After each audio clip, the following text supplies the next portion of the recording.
Hello and welcome to the medical track of Vaccination Unites Us. My name is David Sutton. I'm the Global Technical Director responsible for small animal vaccines at MSD Animal Health, and I'll be hosting this track. We're going to kick things off with a presentation from Dr. Richard Squires entitled A Practical Guide to Using Vaccination Guidelines, How You and Your Practice can best benefit from these evolving information resources. Before I introduce Dr. Squires and we get started with his talk, a couple of quick housekeeping items to be aware of. First, references for this talk will be emailed after the event. And secondly, should you experience any technical problems during this event, please use the contact information at the bottom of the webpage.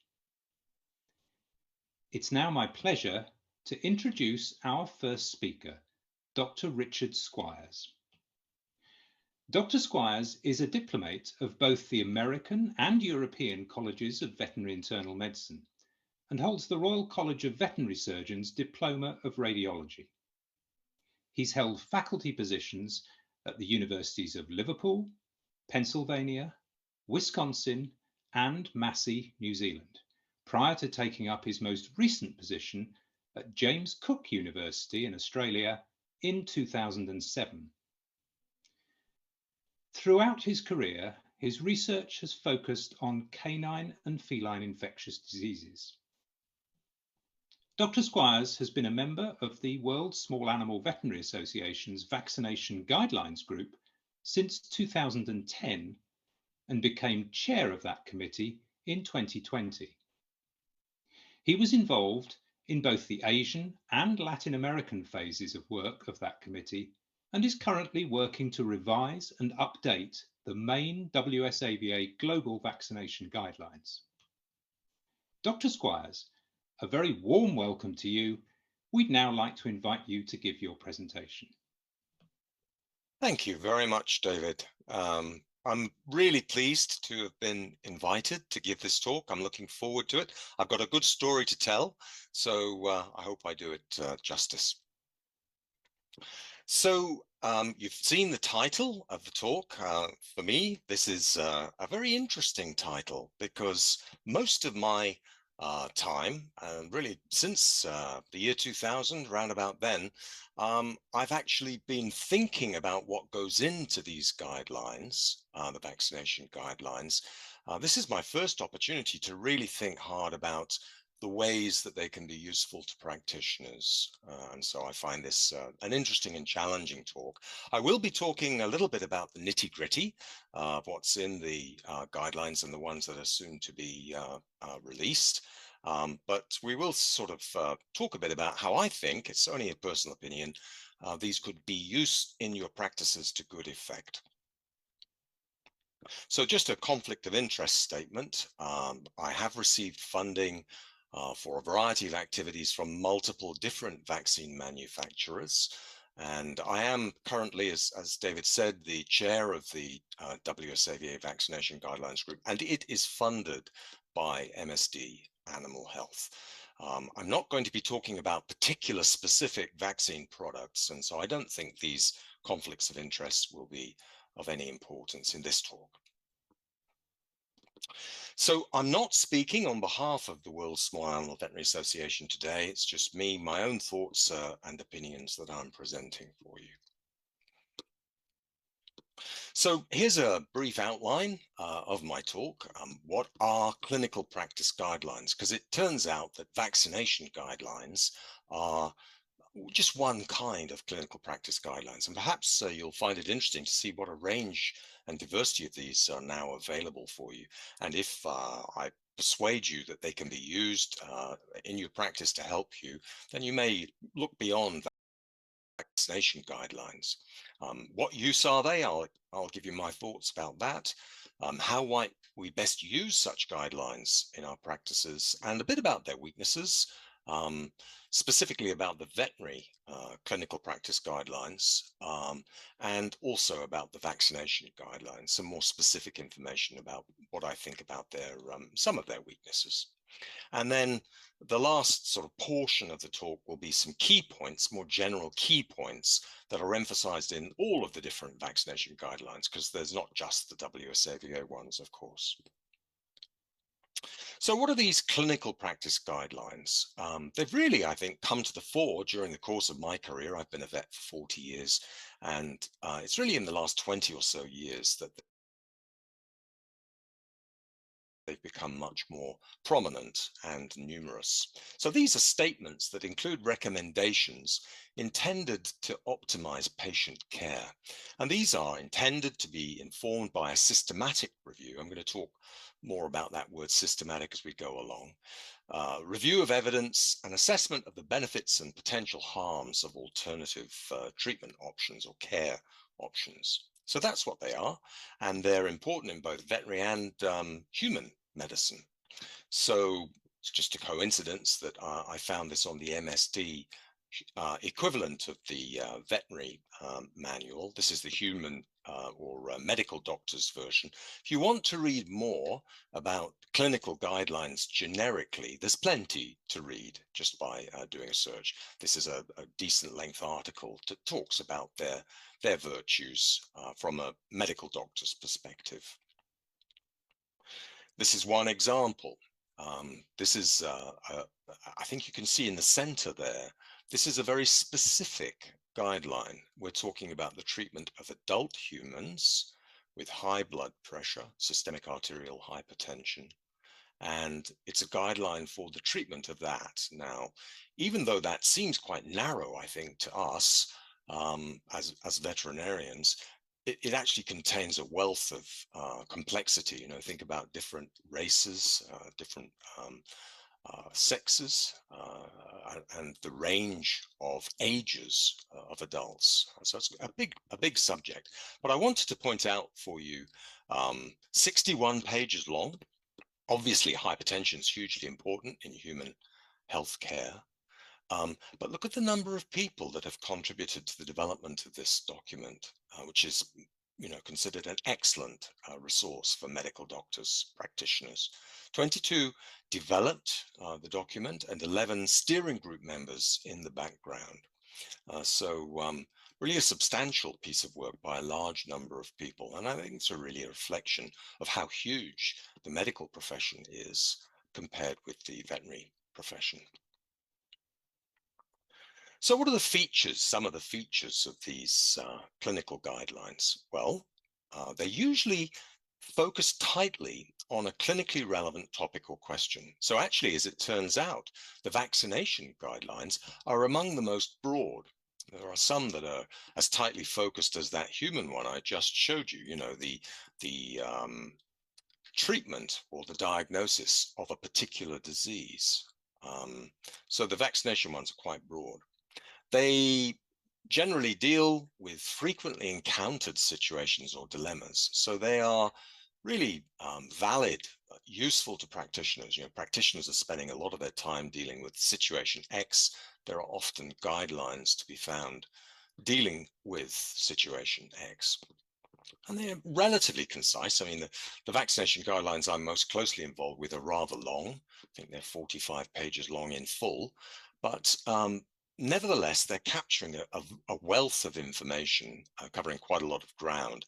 And so they're relatively concise compared with having to read the background information that supports their recommendations. And they're usually evidence-based and explicitly so. So in the past, some of the vaccination guidelines, I'm afraid, were rather poorly referenced, but that's certainly not true with the current iterations. They're all well referenced, showing the evidence base that underlies the recommendations being provided.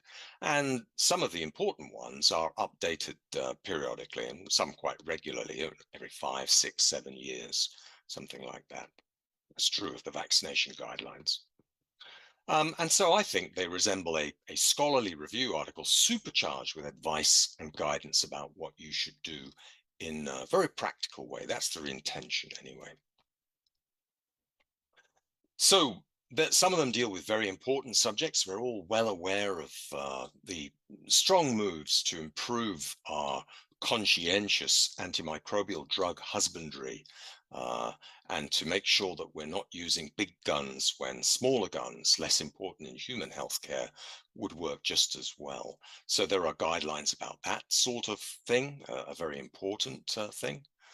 And there are other articles which may not have the word guidelines in their title, but they are guidelines by another name. So as you'll see in a moment, there are now really quite a lot of so-called consensus statements, particularly coming out of the American College of Veterinary Internal Medicine, of which I'm a diplomate.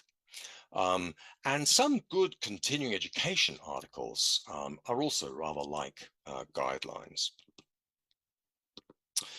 So they're almost synonymous with guidelines. And these consensus statements, as I just said a moment ago, are becoming more and more numerous. So they are, as it were, sprouting like mushrooms in the last 20 years. And I think this is a good thing. I think that they are a concise, intended to be very practical source of information for use in the practice situation. So just from one of the ACVIM web pages, you can see a long list of these consensus statements. And if I manage to persuade you that you can use these guidelines as part of your continuing professional development, perhaps in sort of team sessions in the practice, then you may choose to go and look at this long list and see if there are some unrelated to vaccination that capture your interest, as well as the ones about vaccination. I think the vaccination ones are particularly important because such a large amount of time is devoted by practitioners to carrying out vaccinations. I'm not sure that this is correct, and I can't tell you the source, but I once read that about 15% of small animal practitioners' time is spent in the process of doing vaccinations. And I guess these days it would be difficult to tease apart physical examination, annual health checks, and vaccination because we roll them in together. But they are an important part of small animal practice. So just one example from relatively recently, 2018, closely related to the topic of vaccinations, of course, because there are vaccines available in some countries for Lyme borreliosis. So just an example of a relatively narrow guidelines type document actually describes as a consensus statement.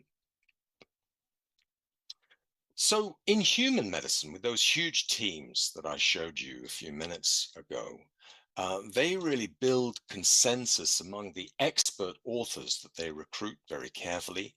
They build consensus in a very rigorous way, and there are actually processes with names that are used to develop this consensus.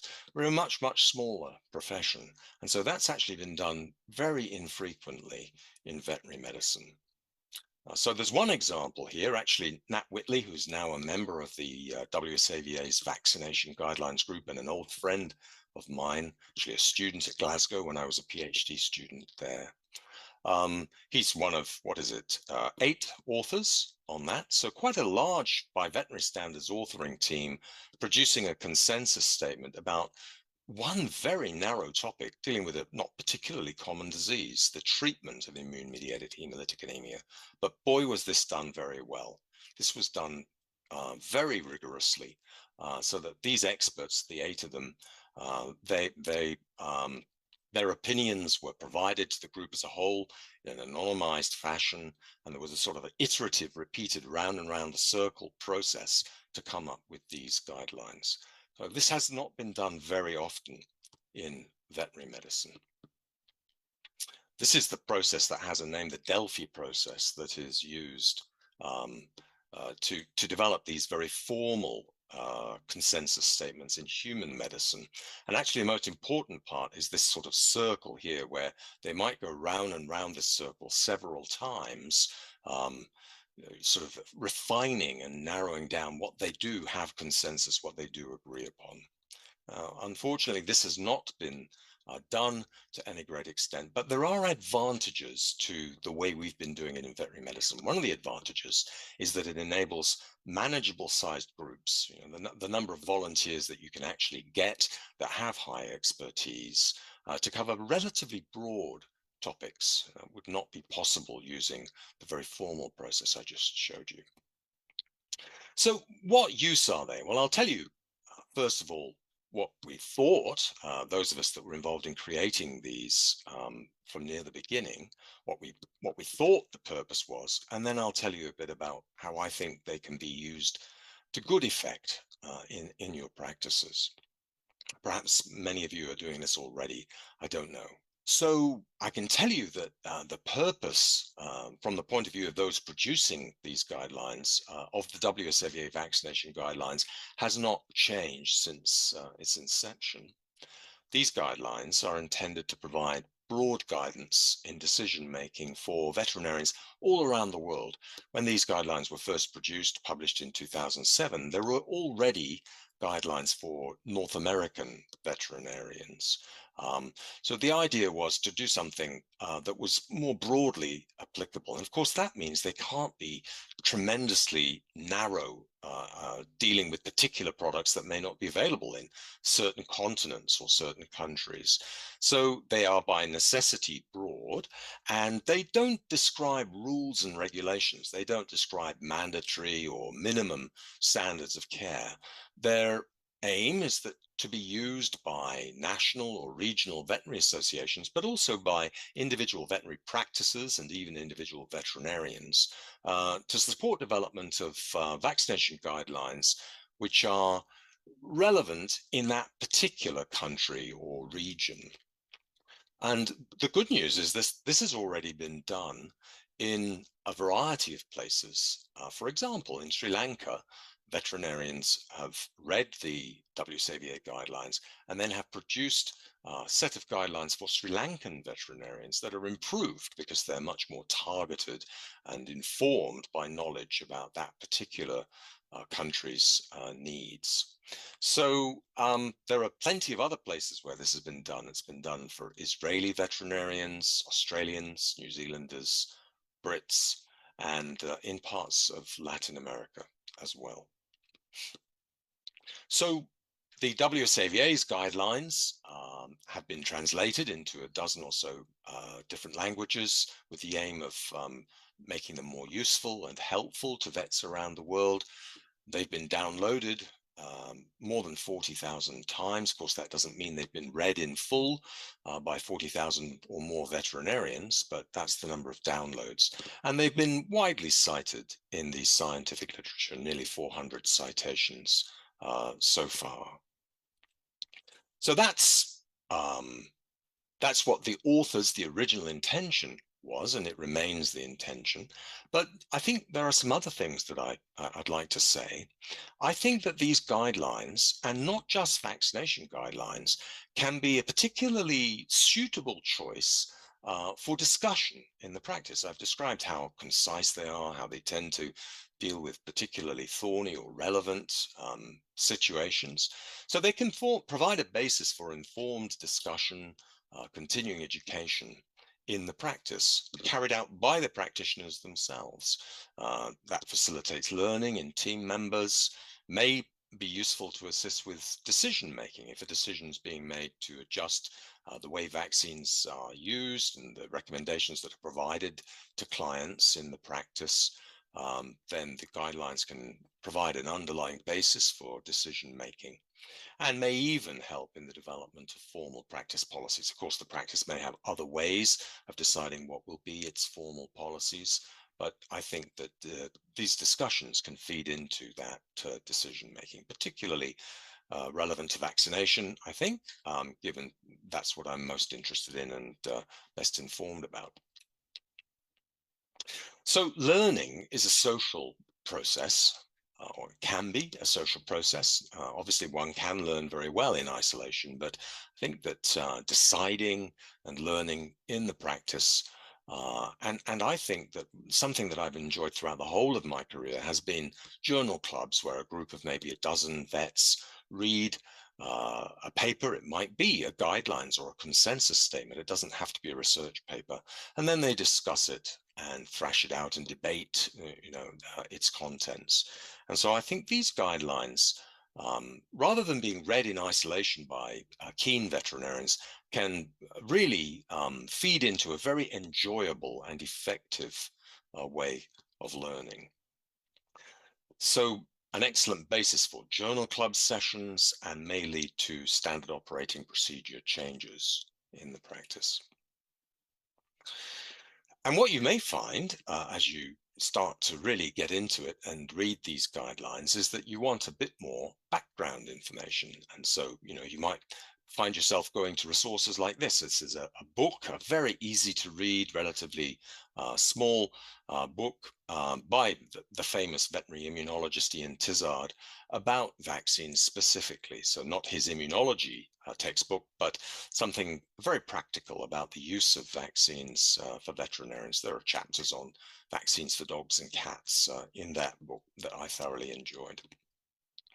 And there are also online resources. So the Vaccination Guidelines Group of WSAVA was involved in developing some online vaccinology modules based on the current guidelines, the 2016 guidelines.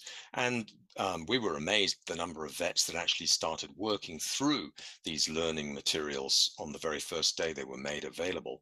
And I think there's been well over 350 completions by veterinarians. They've completed the entire course. I think there are steps underway to make sure that they get continuing education credit for that. So these are all ways to try to increase the probability or ensure benefit is achieved from looking at these guidelines. And we've been to Asia over the course of a 3-year project. We've been to Latin America over the course of a 3-year project. And we've tried to engage many hundreds of veterinarians in those different regions. And then after visiting year on year, one trip each year, we've produced documents that are intended to help, as it were, to provide a leg up to the veterinarians in those regions to produce, as they see fit, their own national or regional guidelines based on the WSAVA guidelines. So these are all some of the things that hopefully show that there's some use to these guidelines. But I really would emphasize that discussion in the practice. I think that that's a really good way to use these guidelines, to bring them to life, as it were, and increase the probability that they will actually inform day-to-day practice in your particular practice. Translations obviously help. So the WSAVA guidelines should be published in the first half of this year. And there are also relatively recent guidelines produced by other large organizations. So in 2020, feline guidelines were produced for North American veterinarians, and in 2022, so I think it was September, October of last year, new canine guidelines were produced with a focus on North American veterinarians. And if you do become very interested, if you say to yourself, well, if it's true that 15% of my time in small animal practice is spent doing vaccinations, I really do want to get well informed so that when the owner asks me a challenging question, instead of feeling in a bit of trepidation, perhaps, a smile will flicker across my face because I'm really looking forward to doing a good job of answering this question. Then reading all of these different guidelines and looking at the subtle differences between them can give you an additional layer of enthusiasm, interest. Now, the similarities between these different guidelines, despite the fact that they have different intended audiences, far outweigh the subtle differences, but those differences can generate a lot of thinking and learning for well-informed readers. And I've been teaching students, veterinary students in their final year, about the use of vaccines for a long time. And some of the keener ones, they really pick up on these subtle nuances and subtle differences and ask sort of piercing and interesting questions about them. So what about weaknesses of guidelines? Well, I think I've already hinted at the fact that they're not produced with as much rigor. And they're based upon a smaller evidence base. Think about that hypertension for humans guideline there.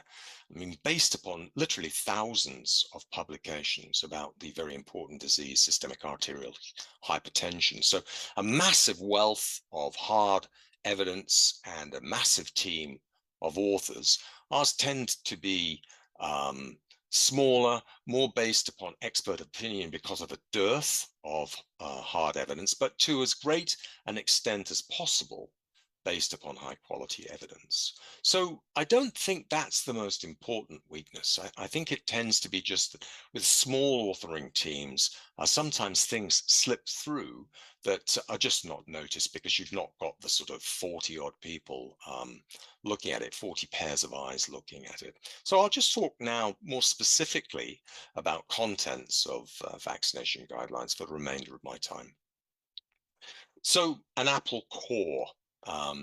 There's been a weakness since the beginning of these guidelines, in my opinion, and again, I'm just expressing my own personal opinion, in the definition of core, which I think may have undone some of the good that we intended to do.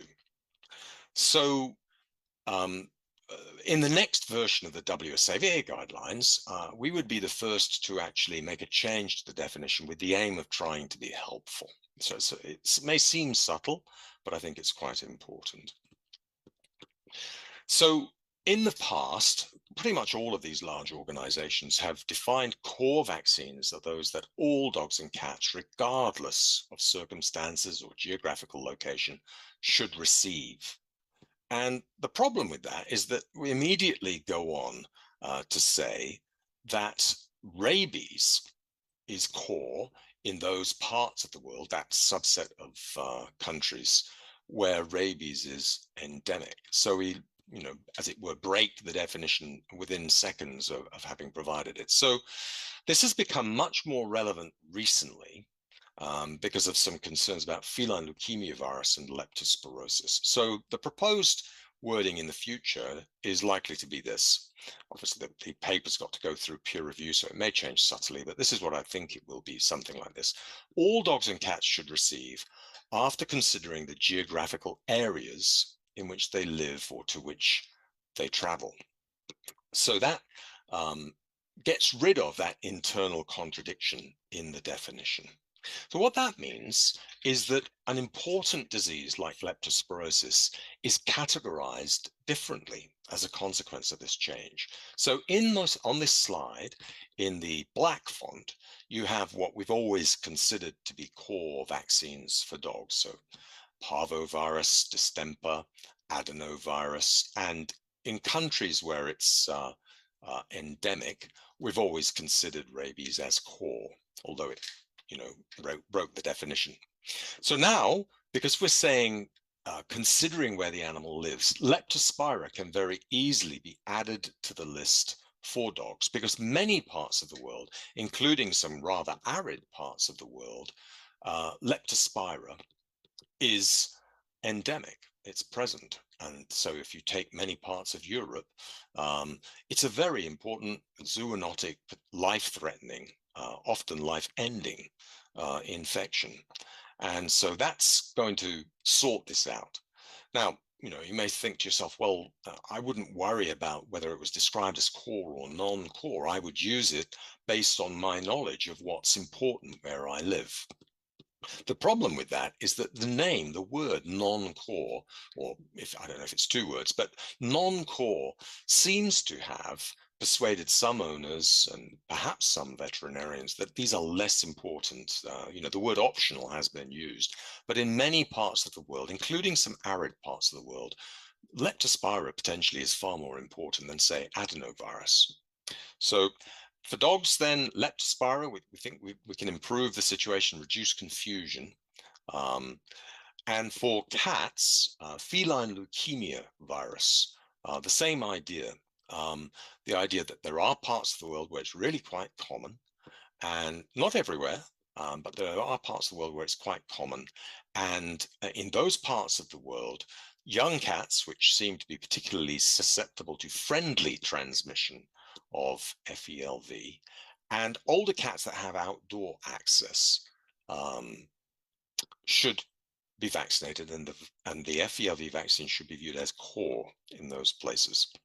And back to Leptospira, there's an important caveat in the case of Leptospira, which is that unfortunately the vaccines that we've got are not pan-protective yet. We can look forward to that in the future, I think.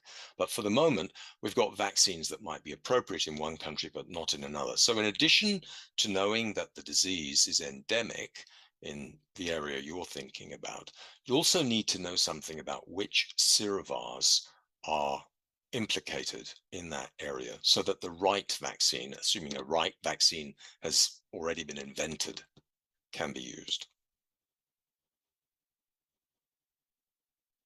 So moving on to key points.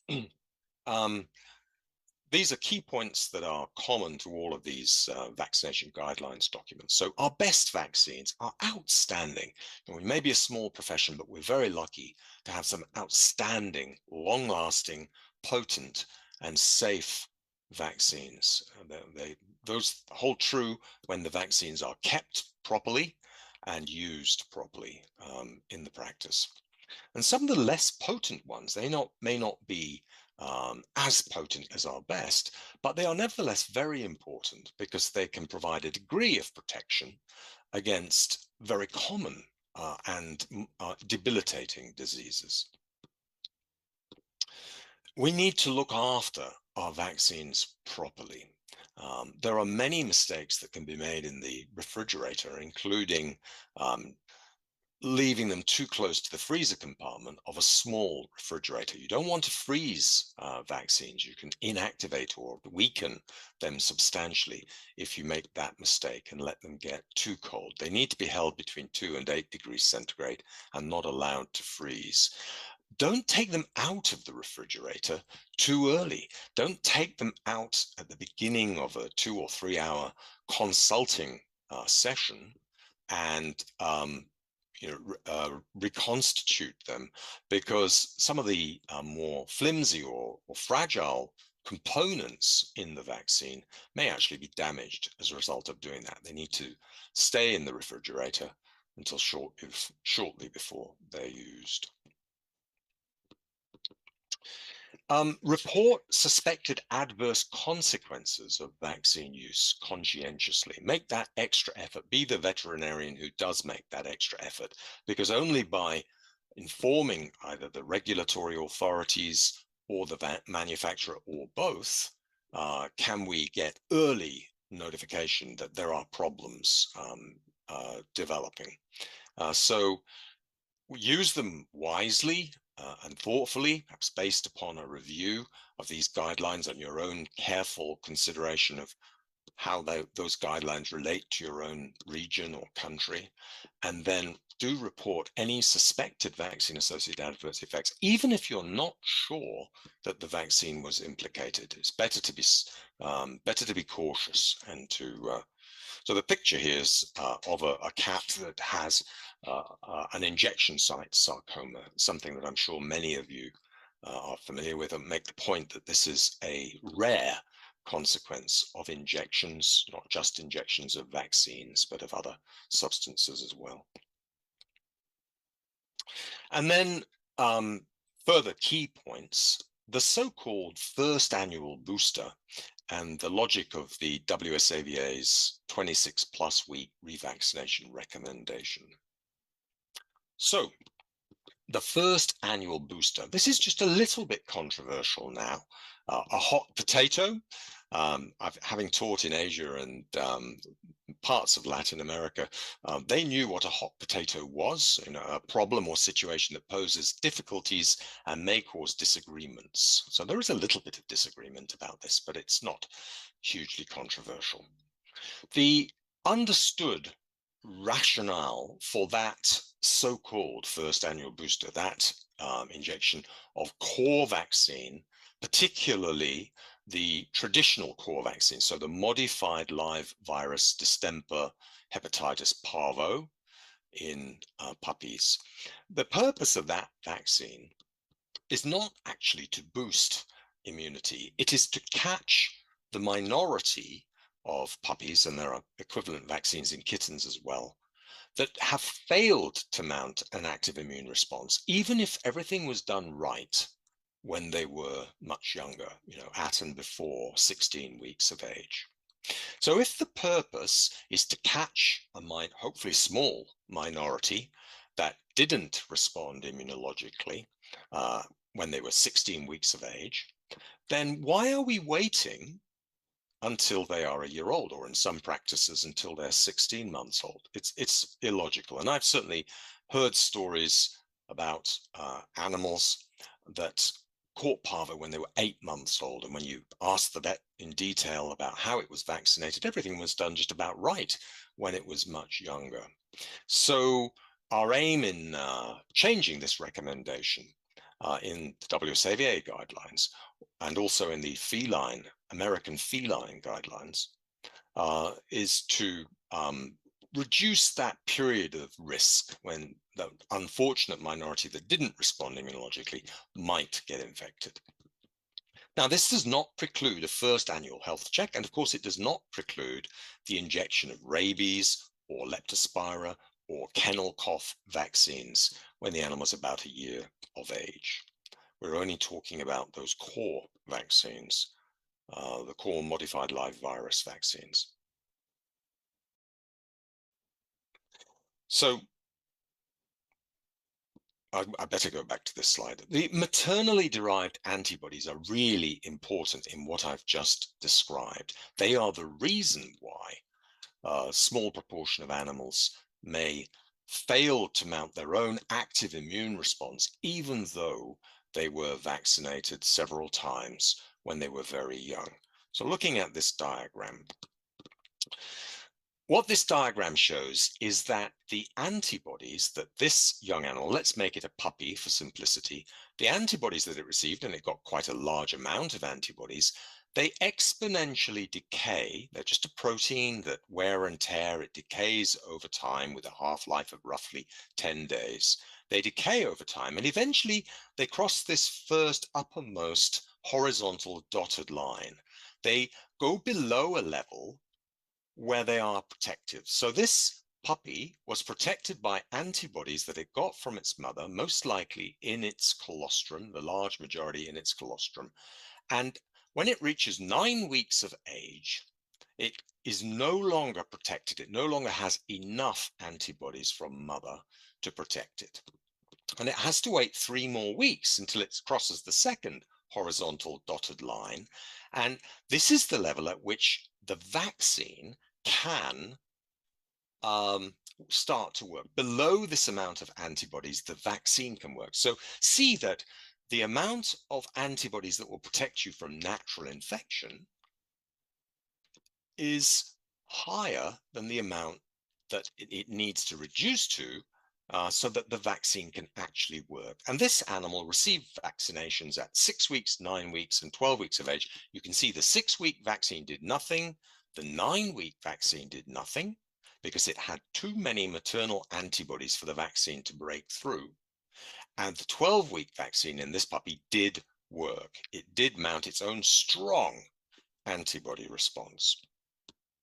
Now, compare that with the orangey line here. This animal got less antibodies from its mother. So this animal can be immunized and make its own active immune response at 9 weeks of age. But it can work the other way too. This one received even more antibodies from its mother, not an outlandish amount. This is the amount that an animal might get from its mother. And this one has to wait until it's 15 weeks of age. So the first 3 vaccines this one got did nothing at all. And then this red one, at 15 weeks of age, its antibody levels had dropped just low enough that it could mount its own active immune response. So that's sort of the evidence that underlies the recommendation from all of these larger organizations that the last puppy shot should be at 16 weeks of age or later. And it also explains why WSAVA and the American Feline Guidelines Group are recommending that rather than waiting all the way out until 12 to 16 months, that we might do it a little earlier. I'm not going to go through the evidence that underlies what I've just spent 5 minutes explaining.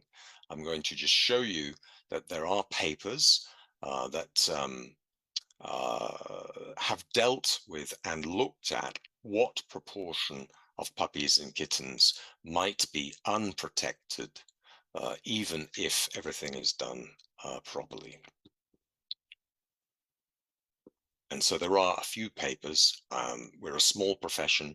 I wish there was 10 times more evidence, but there's sufficient evidence that all of the large vaccination guidelines groups say the same about this 16-week injection. So to summarize, many veterinarians find close and thoughtful reading of clinical practice guidelines, of which vaccination guidelines are one kind, a valuable part of their continuing education. This, in part, I think, because these guidelines deal with clinically important topics, practical, relevant, every week, every month situations, and they're relatively concise. The evidence is brought together for you, and they're practical and can help a lot with clinical decision making. I think that discussion of new guidelines in the practice as they come out can be a really enjoyable and effective way of taking part in that social learning and also helping to develop practice policies. And it's highly recommended. I think you'll really try it. I think you'll really enjoy it. And these vaccination guidelines produced by these large international organizations, they're not describing rules and regulations or minimum standards of care. They're supposed to be used by local veterinary associations, practices, individual veterinarians to support the development of locally optimized vaccination schedules suitable to those conditions, aim to be helpful and provide enough background information, general advice to enable vets to do that. And they can be a very useful way of helping vets to make wise decisions about vaccines and vaccinations. So that's my last slide. Back to you, David. Thank you, Dr. Squires, for kicking off this track and for helping us to better understand the foundation on which to make the best vaccination recommendations. We have a couple of questions for you. The first question is, I note that many guidelines recommend some core vaccinations for puppies and kittens to be given every 3 to 4 weeks until at least 16 weeks of age. However, many manufacturers' recommendations differ from this. What should clinics do when guideline recommendations differ from that of the manufacturer? That's a great question, and one that I've been asked many times in the past. Because I've been interested in this subject for such a long time, I was actually there right at the very beginning, where in many respects the guidelines recommendations were at variance, differed from manufacturers' advice or label recommendations. And so what we said then, I think really still applies today, although the situation is very different, where many of the labels now are in tune with the guidelines recommendations. But what we said all along was that speaking to the owner about why the practice policy is what it is, if it differs from the label, and seeking informed client consent about any differences, and noting that client consent has been provided in the medical record. So this is the approach that we've recommended. It is off-label use if you are not following the label precisely, and that can apply to providing extra doses and differently timed doses, as well as other things as well. So obtaining informed owner consent is very important. I also think discussing with the manufacturer and maybe writing to one of the academics at the local vet school who's particularly interested in vaccines, vaccinations, immunology is something that you may want to do to get a bit more information into the practice itself. Thank you, Dr. Squires. Looks like we have time for one more question. Leptospirosis is very prevalent in the city where I practice. Is it appropriate to define this as a core vaccine? And if so, how can I best use published guidelines to get the clinic leadership to agree to this?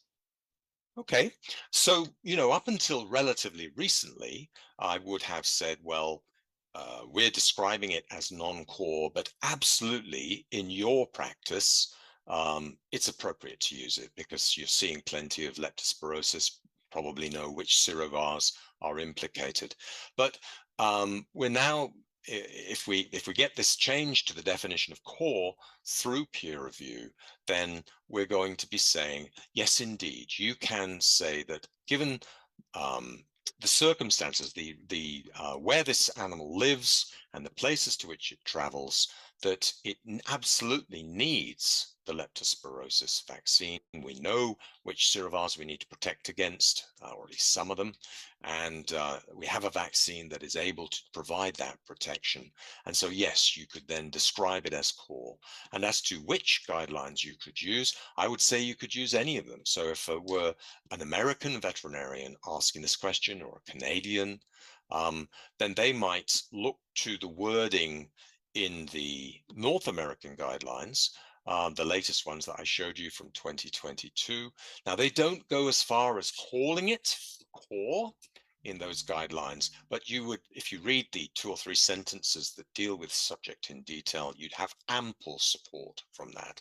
And then even the current WSAVA guidelines, the 2016 ones, would provide you with support. You might be calling it non-core, but strongly recommending its use wherever leptospirosis in dogs is endemic.